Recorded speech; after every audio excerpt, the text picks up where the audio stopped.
কতক্ষণে কেটে গেছে ওই রে বাই টাটা বাই ডাক্তার বাবু, হ্যাঁ বলো 2 দিন ধরে না সারা শরীর খুব ব্যথা পাচ্ছে।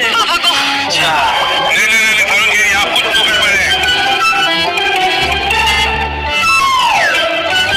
এই যে ওষুধটা কোমরে ব্যথা আঙুলে লাগাবে আচ্ছা কোমরে ব্যথা আঙুলে লাগাবে হাড়ে ব্যথা আঙুলে লাগাবে পায়ে ব্যথা আঙুলে লাগাবে কিন্তু ডাক্তার বাবু, আমার তো হলই না। তোকে সেদিন তোর বান্ধবীর কথা